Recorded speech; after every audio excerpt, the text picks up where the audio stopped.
علیہ وسلم رضیت فی اللہ ما لم یغد احد او کما قال علیہ الصلاۃ والسلام سبحانک لا علم لنا الا ما علمتنا انک انت العلیم الحکیم رب اشرح لی صدری ویسر لی امری واحلل عقدۃ من لسانی یفقہ قولی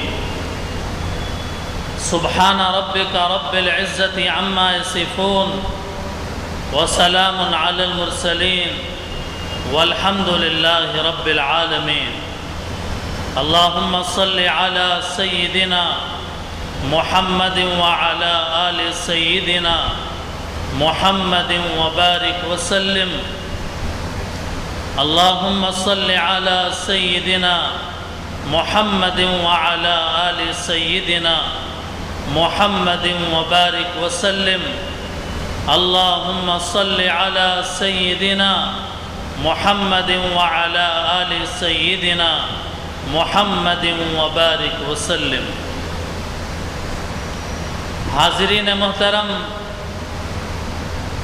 گرام قدر سامعین، عزیزان ملت اسلامیہ، ماہ ربیع الاول کا یہ تیسرا جمعہ ہے۔ پہلے جمعے میں حضرت ابراہیم و اسماعیل علیہ السلام سے لے کر حضور صلی اللہ علیہ وسلم کے والد ماجد حضرت عبداللہ تک کے سیرت کو بیان کیا گیا۔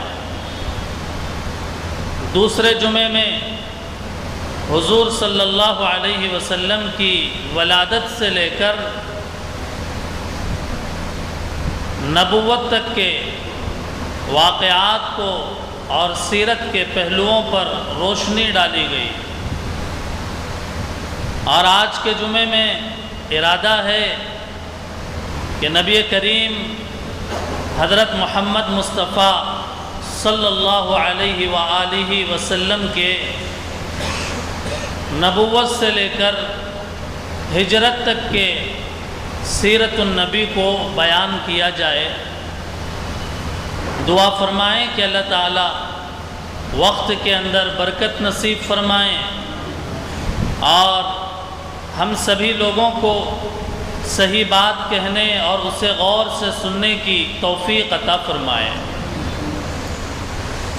محترم حاضرین، شاعر نے کہا وہ شمع اجالا جس نے کیا 40 برس تک غاروں میں، وہ شمع اجالا جس نے کیا 40 برس تک غاروں میں، ایک روز چمکنے والی تھی سب دنیا کے درباروں میں، گر ارض و سما کی محفل میں لولا کا لمحہ کا شور نہ ہو، گر ارض و سما کی محفل میں لولا کا لمحہ کا شور نہ ہو، یہ رنگ نہ ہو گلزاروں میں، یہ نور نہ ہو سیاروں میں، جو فلسفیوں سے کھل نہ سکا، جو نکتہ وروں سے حل نہ ہوا، جو فلسفیوں سے کھل نہ سکا، جو نکتہ وروں سے حل نہ ہوا، وہ راز کملی والے نے بتا دیا چند اشاروں میں۔ محترم بزرگوں، نبی کریم صلی اللہ علیہ وسلم مکہ المکرمہ میں شہر میں تقریباً 35-40 سال تک ایسی عزت کی زندگی گزاری ہے آپ نے کہ ہم اور آپ اندازہ نہیں لگا سکتے۔ ایک معزز سوسائٹی اور معاشرے کے اندر ایک بہت اونچے آدمی کا، عزت دار آدمی کا جو مقام ہوتا ہے، اس حیثیت سے نبی صلی اللہ علیہ وسلم نے مکے میں زندگی گزاری ہے۔ 35-40 سال کا وقت اللہ کے نبی نے ایسی گزاری کہ کوئی ایک جھوٹ یا کوئی ایک خیانت یا کوئی ایک دھوکہ یا کوئی ایک عیب نبی کی زندگی میں کوئی نہیں بتا سکتا۔ 40 سال اللہ کے نبی نے ایسی زندگی گزاری، جب آپ مکے کی گلیوں سے گزرتے لوگ سلام کرتے آپ کو اعلیٰ مقام دیتے، آپ کو عزت، آپ کا احترام کرتے، آپ کے بارے میں کہا جاتا امانت دار ہیں، آپ کے بارے میں کہا جاتا سچے انسان ہیں، آپ کے بارے میں کہا جاتا وہ جو کہیں بس وہی پتھر کی لکیر ہے۔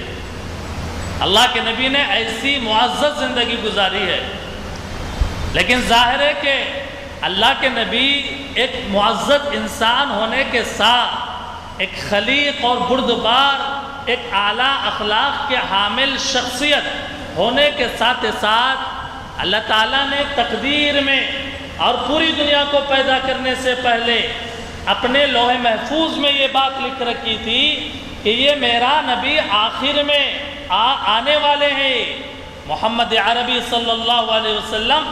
اس لیے 40 سال تک پوری دنیا کے سامنے آپ کی صورت کو نمایاں کر دیا گیا، حتیٰ کہ جیسے جیسے 35واں سال گزرا اور 40 سال کے قریب آئے، اب اللہ کے نبی صلی اللہ علیہ وسلم کی توجہ اور ذہن کا پورا رخ عبادت کی طرف، اللہ تعالیٰ کو کے غور و فکر کی طرف اور تنہائیوں کی طرف ہو گیا۔ جلوت سے زیادہ نبی صلی اللہ علیہ وسلم خلوت کو پسند کرنے لگے۔ جلوت کہتے ہیں لوگوں کے مجمع کو، خلوت کہتے ہیں تنہائی کو، اکیلے بیٹھ جانا، اس کو کہتے ہیں خلوت۔ 35ویں سال کے بعد سے تقریباً 4-5 سال اللہ کے نبی خلوت پسند کرنے لگے، تنہائیوں میں بیٹھ جاتے، کوئی تنہا جگہ جہاں لوگ نہ آ سکے وہاں بیٹھ جاتے۔ اور اسی سلسلے میں اللہ کے نبی غار حرا میں جا کر بیٹھتے تھے۔ غار حرا کے اندر کئی راتیں نبی گزارتے تھے، وہیں پر عبادت، جیسے اعتکاف میں آدمی بیٹھ کر اللہ کی عبادت کرتا ہے، اسی طریقے سے اللہ کے نبی غار حرا کے اندر بیٹھ کر بس اللہ اللہ اللہ کرتے رہتے، ایک معمول تھا۔ اور جیسے جیسے حضرت جبرائیل کے نبی کے قریب آنے کے حالات بن رہے تھے، اللہ کے نبی کو کے بیک گراؤنڈ میں، پس منظر میں کچھ حالات بن رہے تھے۔ نبی صلی اللہ علیہ وسلم ان دنوں میں جب سو جاتے، آرام کرتے، اور جب آنکھ کھلتی تو خواب کے اندر جو کچھ بھی آپ کو دکھایا جاتا باہر دنیا کے اندر بھی ویسے ہی ہوتا۔ نیک خواب اور سچے خواب آپ کو آنے لگے نبوت سے پہلے، رؤیائے صالحہ جسے کہا جاتا ہے۔ نبوت سے پہلے آپ کسی مکے کی گلی سے گزرتے، درختوں اور پتھروں سے آواز آتی، السلام علیکہ یا رسول اللہ، درختوں سے اور پتھروں سے آواز آتی اور سلام کرتے سارے مخلوقات نبی صلی اللہ علیہ وسلم کو۔ حضور صلی اللہ علیہ وسلم کے نبی بنانے کا زمانہ بالکل قریب ہے، آسمان پہ شیطانوں کو جانے سے روک دیا گیا، اور جب شیطان اور جنات آسمان پر فرشتوں کی باتیں سننے کے لیے جب جاتے، ستاروں کے ذریعے سے ان کی پٹائی ہوتی، انہیں مار کر بھگایا جاتا۔ نبوت سے پہلے نبی صلی اللہ علیہ وسلم کو خواب میں فرشتے نظر آتے تھے، اور فرشتوں کو نبی صلی اللہ علیہ وسلم پہچانتے تھے۔ اسے سیرت کی زبان میں اور علمی زبان میں ارہاسات کہا جاتا ہے۔ ارہاسات نبوت سے پہلے پیش آنے والے حالات، اسے ارہاسات کہا جاتا ہے۔ جب 40 سال کے اللہ کے نبی ہو گئے، اپنے معمول کے مطابق غار حرا جا رہے تھے، غار حرا کے اندر عبادت کے لیے تشریف لے جا رہے تھے، تو اچانک ایسا ہوا کہ سامنے حضرت جبرائیل علیہ السلام اپنی اصلی شکل میں آ گئے۔ اللہ کے نبی صلی اللہ علیہ وسلم کو دیکھا، اللہ کے نبی نے جب پہلی مرتبہ جبرائیل کو اپنی اصلی شکل میں دیکھا، ظاہر ہے کہ بشر اور ہونے کے ناطے، انسان ہونے کے ناطے اللہ کے نبی کو حیرت ہوئی، تعجب ہوا کہ یہ کیسے فرشتہ ہے کہ جو اتنا بڑا جسم و جثے کا مالک ہے۔ حضرت جبرائیل علیہ السلام جب نظر آئے، جبرائیل نے کہا پڑھو۔ اللہ کے نبی نے کہا ما انا بقاری، میں پڑھا ہوا نہیں ہوں۔ اللہ کے نبی نے کسی یونیورسٹی کالج میں کسی استاذ کے سامنے زانوِ تلمس طے نہیں کیا۔ حضرت جبرائیل نے کہا پڑھو، پہلی مرتبہ کہا، اللہ کے نبی نے کہا میں پڑھا ہوا نہیں ہوں۔ حضرت جبرائیل نے اللہ کے نبی کو یوں اپنے گلے سے لگا کر زور سے دبایا اور بڑی قوت سے دبایا۔ اللہ کے نبی فرماتے ہیں بڑی قوت سے دبایا، پھر چھوڑ دیا، پھر کہا پڑھو۔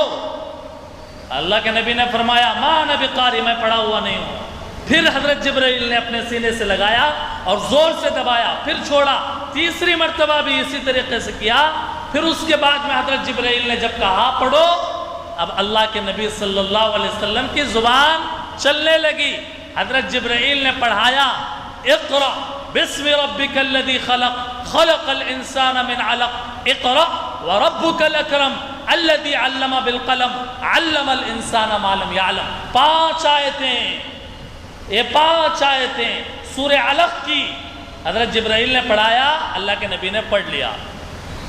جبرائیل علیہ السلام چلے گئے، اللہ کے نبی غار سے اتر رہے ہیں تیزی سے اور دوڑ رہے ہیں اپنے گھر حضرت خدیجہ رضی اللہ تعالی عنہ کے مکان پہ دوڑ رہے ہیں، اور جا کر دروازہ کھولا اور اندر جا کر حضرت خدیجہ کو بلایا، کہا مجھے کپ کپی طاری ہو گئی، مجھے سردی لگ رہی ہے، مجھے چادر اڑاؤ، مجھے چادر اڑا دو، سردی لگ رہی ہے۔ حضرت خدیجہ جلدی جلدی تشریف لائی اور چادر لا کر اللہ کے نبی صلی اللہ علیہ وسلم کے بدن مبارک کے اوپر ڈال دیا، گویا جیسے بخار کے اندر کیفیت ہوتی ہے۔ اللہ کے نبی صلی اللہ علیہ وسلم کی ایسی کپ کپاہٹ گویا کہ طاری ہو گئی۔ حضرت خدیجہ حیران ہے، پریشان ہے، ہر روز جاتے تھے غار حرا، آج کیا ہو گیا؟ چنانچہ حضرت خدیجہ نے اپنے چچا زاد بھائی ورقہ ابن نوفل جو اس زمانے کے توریت کے عالم تھے، اس زمانے کے عالم تھے، ان کے پاس پہنچی حضرت خدیجہ اور جا کر کہا کہ آج میرے شوہر سرتاج اس طریقے سے غار حرا سے آئے ہیں، ایسے ایسے حالات پیش آئے ہیں۔ پھر اللہ کے نبی صلی اللہ علیہ وسلم کو لے کر ورقہ کے پاس پہنچی۔ ورقہ ابن نوفل نے اللہ کے نبی کی پوری باتوں کو سنا، A to Z۔ سننے کے بعد کہا مبارک ہو، یہ تو وہی فرشتہ ہے جو موسیٰ علیہ السلام کے پاس آیا کرتے تھے، یہ وہی فرشتہ ہے، یہ وہی ناموس ہے، یہ وہی فرشتہ ہے جو حضرت موسیٰ علیہ السلام کے پاس آتے تھے۔ چنانچہ ورقہ ابن نوفل نے بشارت دی کہ آپ کو اس امت کا نبی بنایا گیا، مبارک ہو۔ اللہ کے نبی صلی اللہ علیہ وسلم گھبرا رہے تھے، حضرت بی بی خدیجہ نے فرمایا آپ پریشان نہ ہوں، اللہ آپ کو ذلیل نہیں کریں گے، آپ صلہ رحمی کرتے ہیں، آپ بے سہاراؤں کے سہارا بنتے ہیں، آپ بے روزگاروں کو روزگار دیتے ہیں، آپ کمزوروں کی مدد کرتے ہیں، اللہ آپ کو بے یار و مددگار نہیں چھوڑیں گے، اللہ آپ کی ضرور مدد فرمائیں گے، مبارک ہو۔ چند دن تک وحی کا سلسلہ بند رہا، اور جب وحی کا سلسلہ بند رہا، چند دن کے بعد حضرت جبرائیل علیہ السلام پھر تشریف لائے۔ حضور صلی اللہ علیہ وسلم باہر راستے سے گزر رہے تھے، اچانک ایک بہت بڑا کی شخصیت کا احساس ہوا۔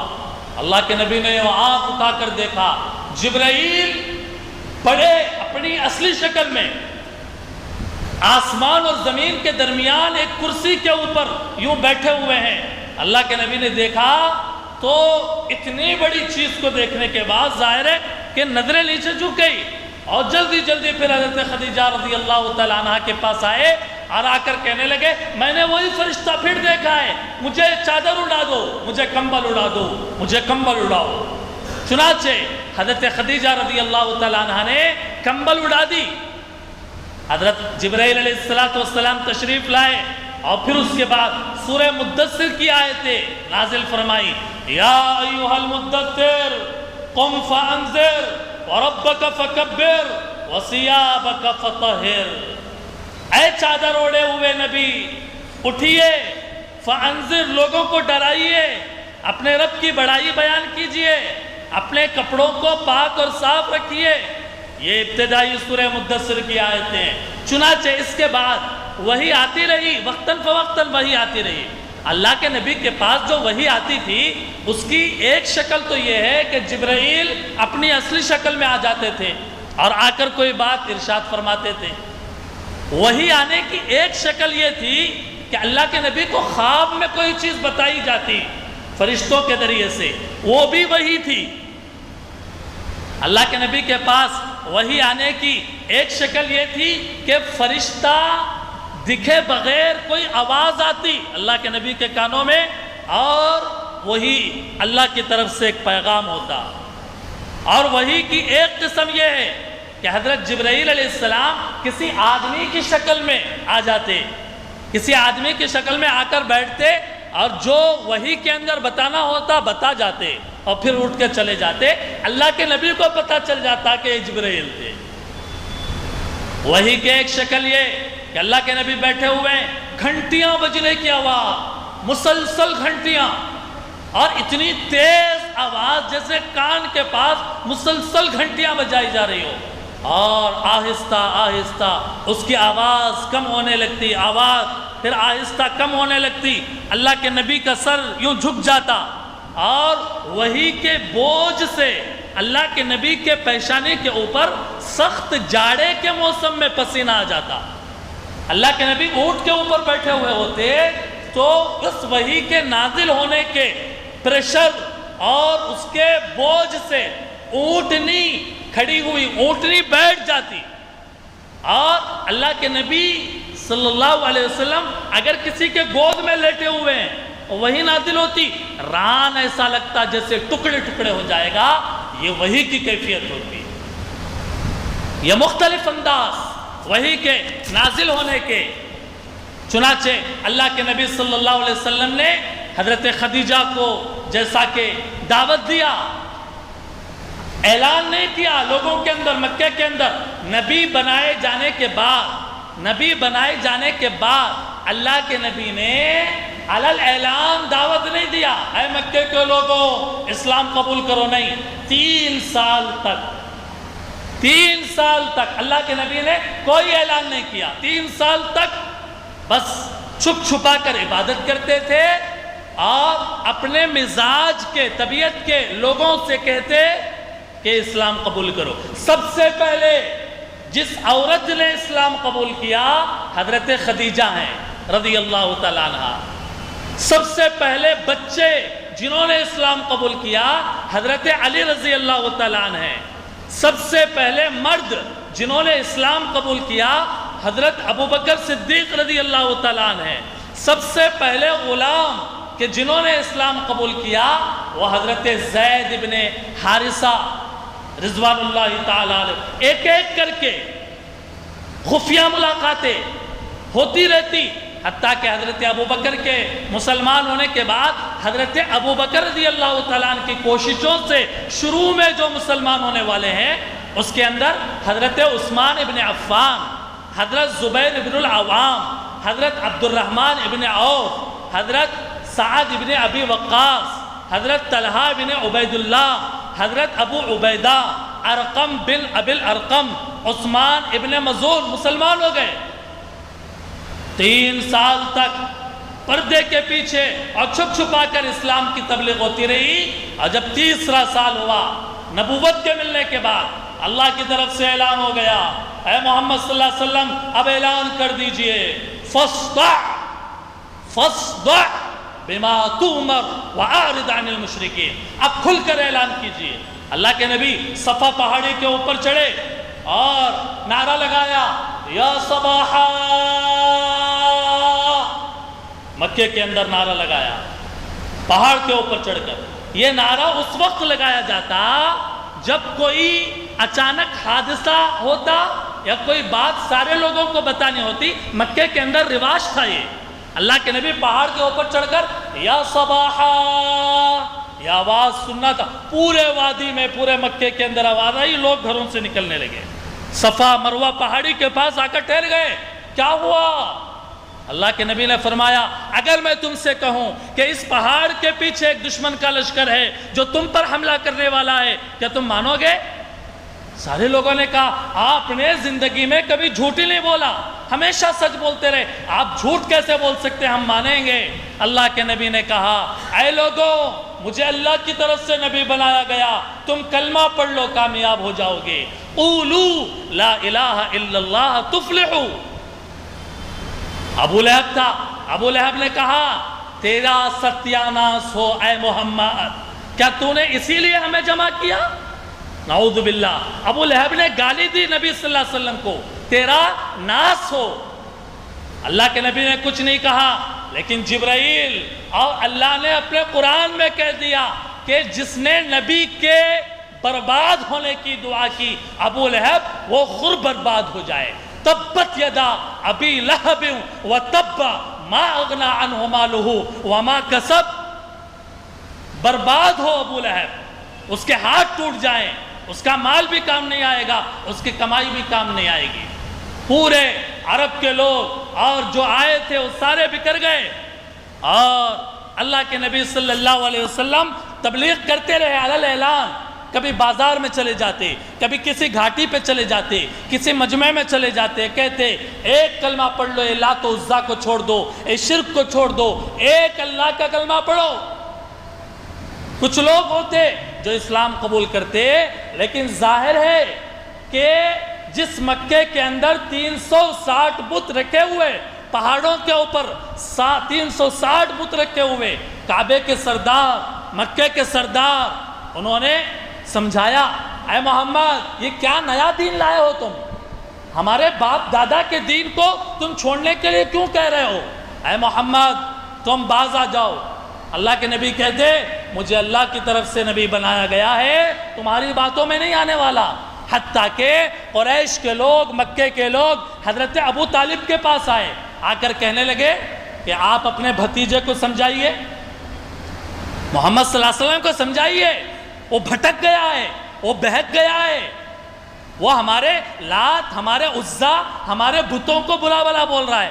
ابو طالب نے 1-2 مرتبہ بھیجا، جب حد سے زیادہ قریش کے لوگ آ کر ابو طالب سے کہنے لگے، ابو طالب نے اپنے بھتیجے محمد کو بلایا اور کہا اے میرے بیٹے دیکھو یہ تیرے قوم کے لوگ آئے، تمہارے قوم کے لوگ آئے، اور ایسے ایسے کہنے لگے۔ اللہ کے نبی پوری بات سنتے رہے، اور جب کہہ چکے حضرت ابو طالب، اللہ کے نبی نے فرمایا اے چچا جان آپ یہ بات کر رہے ہیں، میں سن رہا ہوں، اے چچا جان اگر یہ لوگ میرے ایک ہاتھ میں چاند اور دوسرے ہاتھ میں سورج بھی لا کر رکھ دے، میں اس کام کو نہیں چھوڑنے والا، میں توحید کی محنت کو نہیں چھوڑنے والا، جو ہو سکتا ہے ہو جائے، لیکن میں یہ کام نہیں چھوڑوں گا۔ حضرت ابو طالب کی آنکھوں میں آنسو آ گئے، یوں اٹھ گئے اور کہنے لگے میرے بھتیجے قوم کے لوگ آ کر یہ کہہ رہے تھے، اس لیے میں نے تجھے کہا جاؤ تمہیں جو کرنا ہے وہ کرو، میں تمہاری حفاظت کا ذمہ دار ہوں، تمہارے اوپر آنچ نہیں آنے دوں گا میرے جیتے جی۔ چنانچہ قریش کے لوگوں کو اسے بھجا دیا، اللہ کے نبی صلی اللہ علیہ وسلم اور محنت کرتے رہے۔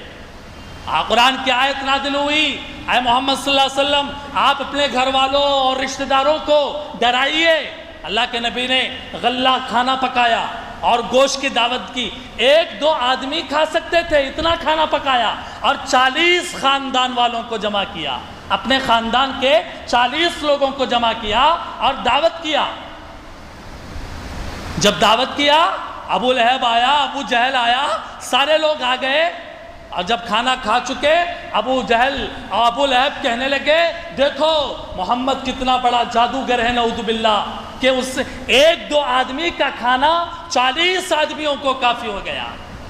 یہ اللہ کے نبی کا معجزہ تھا کہ جس کو اس ابو جہل اور ابو لہب نے یہ کہا کہ محمد صلی اللہ علیہ وسلم نے گویا کہ جادو کر دیا ہے۔ اللہ کے نبی تلاش میں رہتے، حج کے زمانے میں حاجی آتے، قافلے بنا کر آتے، گروپ بنا کر آتے، اللہ کے نبی جاتے، انہوں نے دعوت دیتے۔ مکے والوں کو جب پتا چلا کہ حج کے لیے آنے والے قافلوں کو اللہ کے نبی بھٹکا رہے ہیں تو مشورہ کیا، مشورہ کر کے کہا، قریش کے نوجوانوں کو تیار کیا، کہا اے نوجوان تم اس راستے پر کھڑے ہو جاؤ، تم وہاں، تم وہاں، تم وہاں، اس گلی پر، اس موڑ پر، اور آنے والوں سے کہنا مکہ شہر میں محمد نام کا ایک نوجوان ہے، وہ لوگوں کو بھٹکا رہا ہے، وہ ساحر ہے، جادوگر ہے، وہ کاہن ہے، تم اس کی باتوں میں نہ آنا۔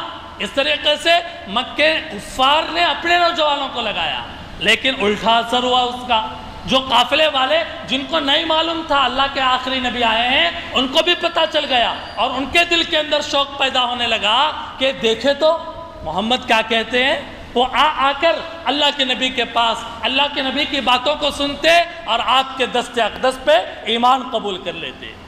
ظاہر ہے میرے دوستوں اور بزرگوں، قریش نے عتبہ ابن ربیعہ اللہ کے نبی کی خدمت میں آیا، کہنے لگا کیا ہو گیا، تم اچھے نوجوان تھے، تمہاری سارے لوگ عزت کرتے تھے، تم کیا ہو گیا، لات کو، منات کو، عزا کو تم برا بھلا بول رہے ہو؟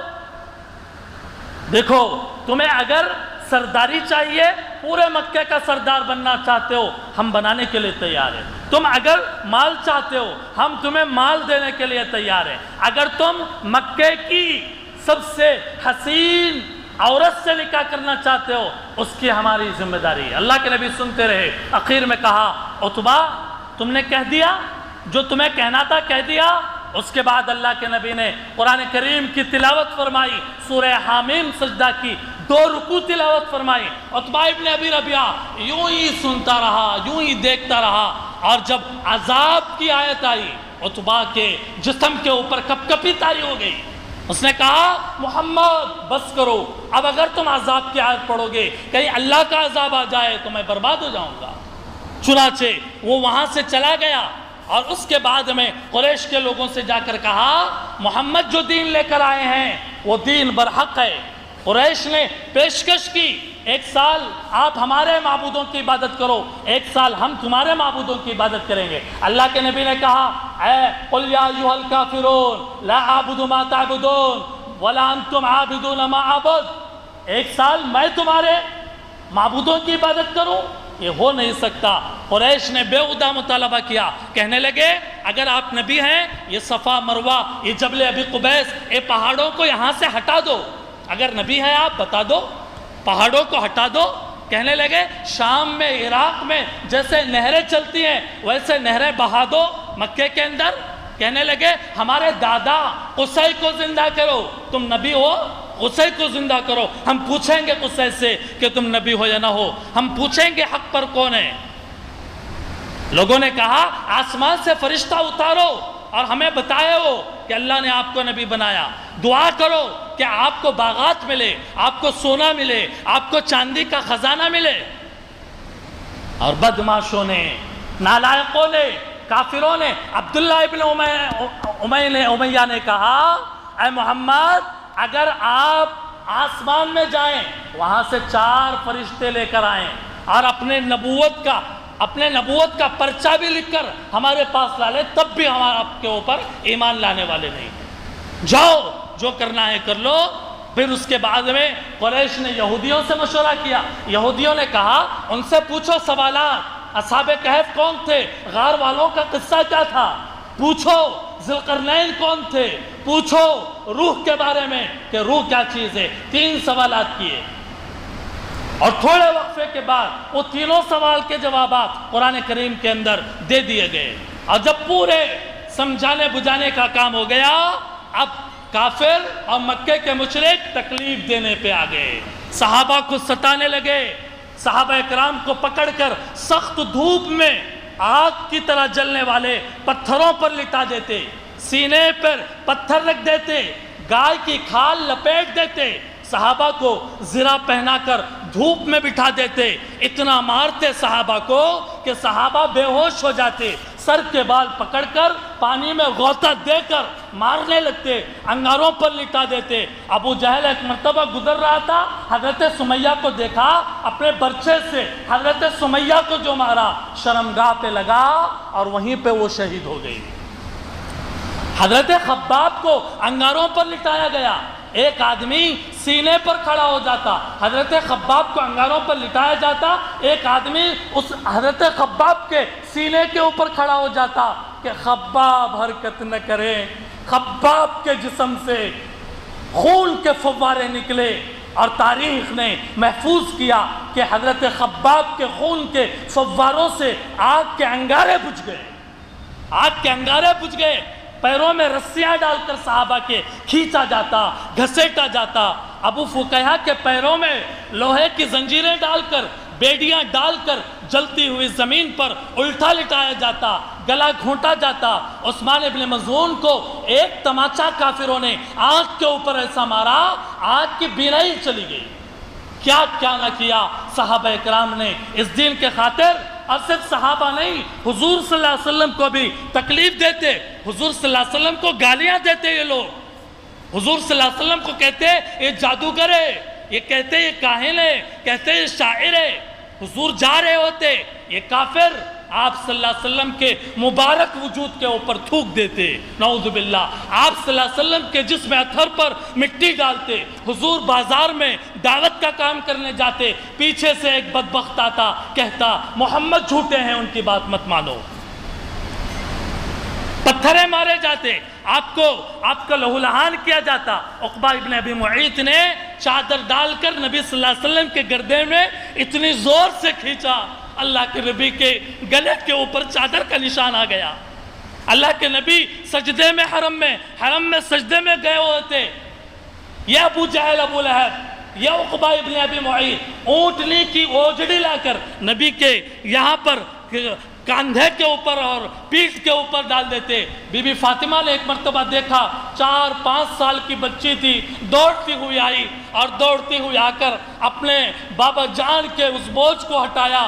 اللہ کے نبی صلی اللہ علیہ وسلم نے نماز پوری کیا۔ ایک مرتبہ اللہ کے نبی راستے سے گزر رہے تھے، دشمنوں نے سر پر مٹی ڈالی، اللہ کے نبی گھر پہنچے، بیٹی دوڑتی ہوئی آئی، آ کر آپ کے جسم اطہر سے اور مٹی ہٹانے لگی اور روتی جاتی تھی بیٹی۔ اللہ کے نبی کہتے بیٹی رو مت، تمہارے باپ کا رب تمہارے باپ کو بے یار و مددگار نہیں چھوڑے گا۔ ایسی تکلیفیں صحابہ اکرام نے اور خود نبی صلی اللہ علیہ وسلم نے برداشت کی ہے۔ اللہ اکبر کبیرہ، نبی نے اپنی زبان سے یہ کہہ دیا، مجھے اللہ کے راستے میں اتنا ستایا گیا جتنا کسی اور کو ستایا ہی نہیں گیا۔ ظاہر ہے میرے دوستوں اور بزرگوں، اس کے بعد اللہ کے نبی کو، پورے اللہ کے نبی کے خاندان کو، بنی ہاشم کو، اب بنی عبد المطلب کو ایک گھاٹی کے اندر بند کر دیا گیا۔ تقریباً 3 سال تک کھانا پانی بند۔ اسی زمانے میں حضرت ابو طالب کمزور ہو گئے، اسی زمانے میں کھانے کے لیے کھانا نہیں رہا اور لقمہ نہیں رہا، پانی نہیں رہا، درخت کے پتے توڑ کر صحابہ کھا جاتے، اور جب بھوک سے تلملاتے چمڑے کو بھگو کر چولہے کے اوپر پکا کر اس کچے چمڑے کو کھا جاتے بھوک کے عالم میں، اور بچے عورتیں بھوک کی وجہ سے اتنا روتے کہ وادی کے باہر تک ان کی آوازیں پہنچتی۔ سن 10 نبوی ہے، حضرت ابو طالب کا انتقال ہوا، حضرت اماں خدیجہ کا انتقال ہوا۔ یہ 2 بڑے سہارا تھے نبی صلی اللہ علیہ وسلم کے، 2 بڑے سہارا تھے۔ اس کے بعد طائف کا سفر ہے، عام الحزن ہے، اس کے بعد معراج کا واقعہ ہے، اس کے بعد حبشے کی طرف ہجرت ہے، حبشے کی طرف 2 مرتبہ ہجرت کیا، اور پھر حج کے زمانے میں مدینے کے قافلوں کا آنا، اور اس کے اندر مدینے کے لوگوں کا اسلام قبول کرنا، اور پھر ہجرت کی تمہید شروع ہوتی ہے۔ انشاءاللہ آئندہ موقع اور مرحلے سے اسے بیان کیا جائے گا۔ خلاصہ یہ ہے، جو انتہائی معزز تھے نبوت سے پہلے، آج صورت یہ ہو گئی کہ نبوت کے ملنے کے بعد ظالموں نے، کافروں نے نبی کو انتہا درجے کی تکلیف دی ہے۔ اس انتہا درجہ کی تکلیف کے بیان کرنے کے وقت میں ہمارا فرض ہے ہم اپنے محسن انسانیت، اپنے نبی مکرم، تاجدار بطحہ، فخر دو عالم حضرت محمد مصطفیٰ صلی اللہ علیہ وسلم کی شان میں نذرانے عقیدت پیش کرے، بلند آواز سے ایک مرتبہ درود شریف کا نذرانہ پیش فرمائے۔ اللہم صلی علی سیدنا محمد وعلی آل سیدنا محمد وبارک وسلم۔ انشاءاللہ سیرت کے بقیہ پہلوؤں کو آئندہ مرحلے میں بیان کیا جائے گا۔ دعا فرمائے کہ اللہ تعالی ہمارے اس سیرت کے سلسلے کو قبول فرمائے۔ اس سیرت کے بیان کرنے اور سننے کو اللہ تعالیٰ بہانہ بنا کر قیامت کے دن اللہ اپنے نبی کی شفاعت ہمیں عطا فرمائے، اپنے نبی کے مبارک ہاتھوں سے ہمیں جامع کوثر نصیب فرمائے، اللہ کے نبی کی سفارش ہمیں عطا فرمائے، دنیا میں ایسے جینے کی توفیق دے جیسے ہمارے نبی چاہتے تھے اور اللہ کی مرضی ہے، اللہ کا منشا ہے، اور اللہ تعالیٰ ہمیں اپنے احکام پر چلنے کی توفیق عطا فرمائے۔ وآخر دعوانا ان الحمد للہ رب العالمین۔ سنتیں پڑھ لی۔